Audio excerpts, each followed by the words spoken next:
Bom, são números positivos mais uma vez para a economia brasileira. Foi divulgado o PIB, que é a somatória de todas as riquezas geradas pelo país. E o PIB brasileiro cresceu num ritmo chinês no terceiro trimestre de 2024.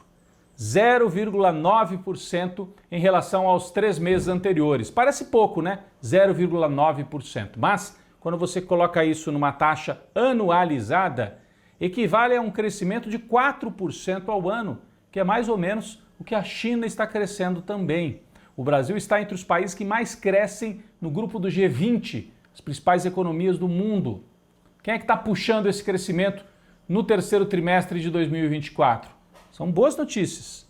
A indústria, que vai se recuperando aos poucos, os serviços, o consumo das famílias e algo realmente que chama a atenção, os investimentos. Por que investimento é importante? Porque é crescimento agora e crescimento para o futuro. Investimento é assim, quando um empresário já tem uma fábrica e compra mais uma máquina, quando a empresa compra mais 1 ou 2 caminhões. Então, é você investir para poder crescer mais, gerar mais emprego nos meses seguintes. Ainda assim, o investimento brasileiro está abaixo de 20%. Precisa crescer mais, né? Para que a gente tenha sinais positivos nas taxas dos últimos trimestres. Bom, o agronegócio não cresceu. É curioso, né? Porque no passado as pessoas diziam assim, é só o agro que carrega o Brasil nas costas. Olha, o agro tem uma importância, né? Exportação, monocultura, gera dólar para o Brasil, mas gera pouco emprego e nos últimos trimestres aí não é o agro que está puxando a economia brasileira, bem ao contrário. E quem alimenta o Brasil a gente sabe que é o pequeno agricultor.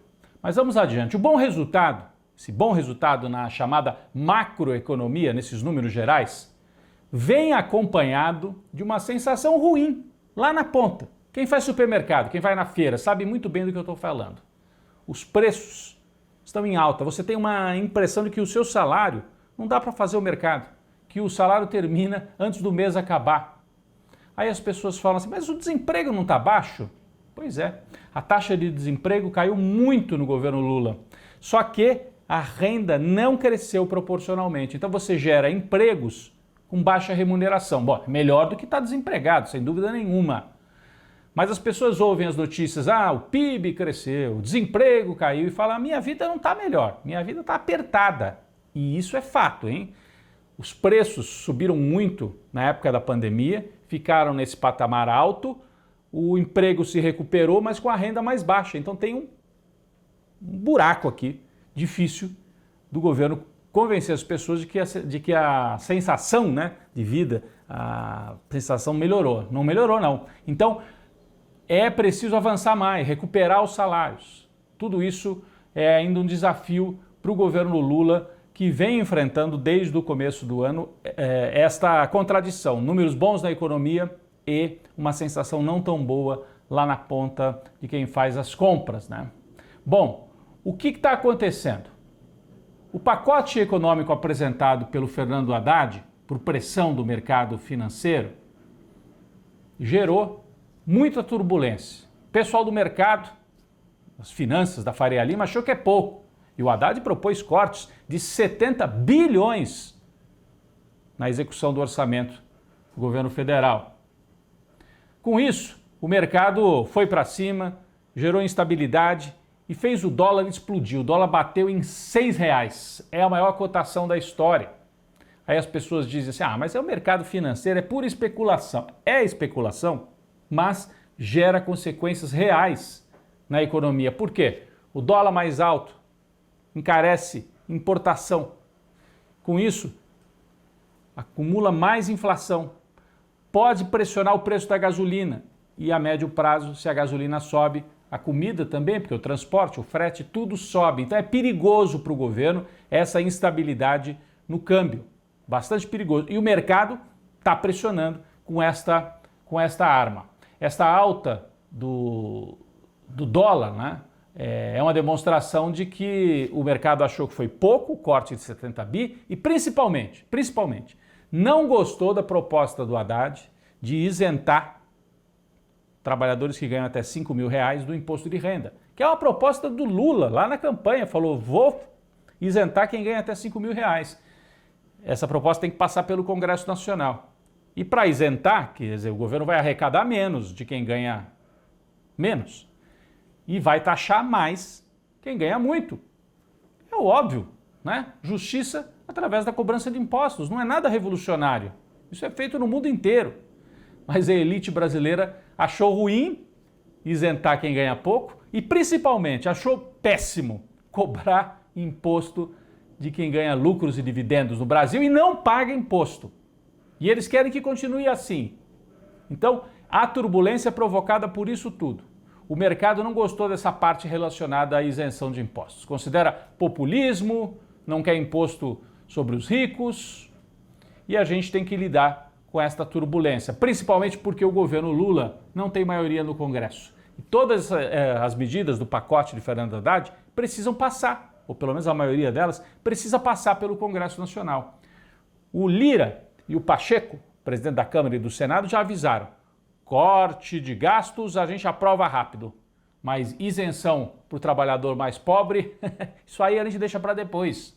Vamos ver se a gente isenta mesmo. Então, se não houver pressão popular, isso não vai ser aprovado.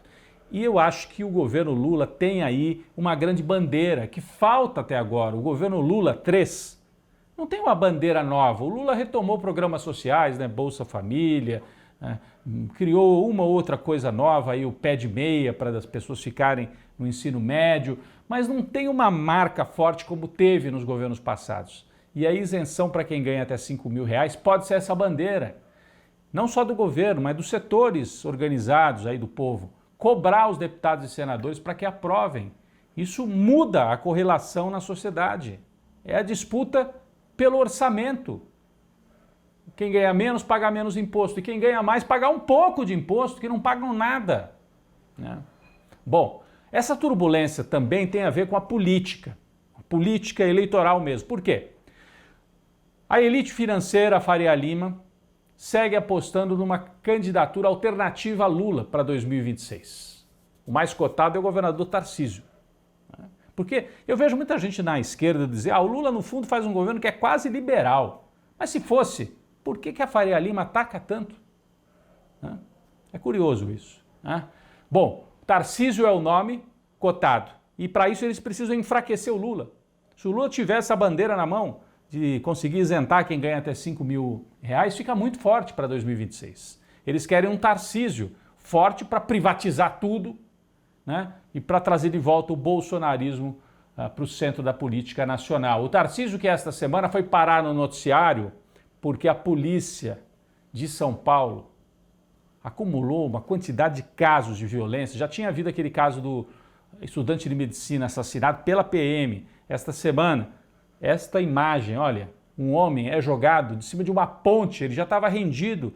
Qual era o grande crime que ele tinha cometido? Estava com uma moto sem placa. Bom, tá bom, é uma infração, mas você tenta matar um sujeito por causa disso?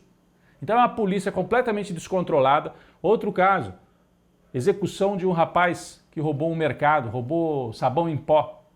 Mais de 10 tiros. Então é uma polícia fora de controle. O Tarcísio promoveu uma matança no litoral paulista no começo desse ano. A gente pode até recuperar as manchetes que falam disso. E chegou a dizer, lá naquela época, quando foi cobrado, tô nem aí. Vamos relembrar? E aí o pessoal pode ir na ONU, na Liga da Justiça, no raio que eu parta, que eu não tô nem aí. Mas dessa vez eu acho que ele passou do ponto. Até a imprensa tradicional, que quer o Tarcísio candidato a presidente, começou a pressionar, acho que para avisar, Tarcísio, se você não der uma maneirada, inviabiliza até a sua candidatura. Tem um rastro de sangue no chão e nas mãos do Tarcísio e do secretário dele, que tem fama de matador. Então, esse é o momento que a gente vive. Turbulência na economia, pressão do mercado.